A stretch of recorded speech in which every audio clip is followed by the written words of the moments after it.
Hey guys, today we're going to be replacing the shift boot on a 2008 to 2012 Honda Accord. Let's begin.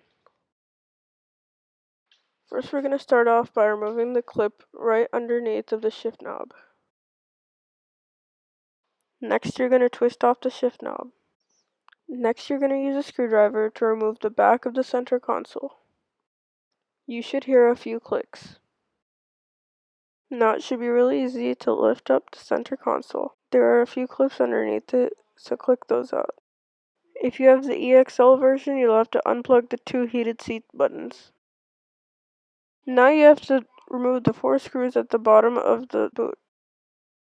Now you can remove the old shift boot and then put in the new one.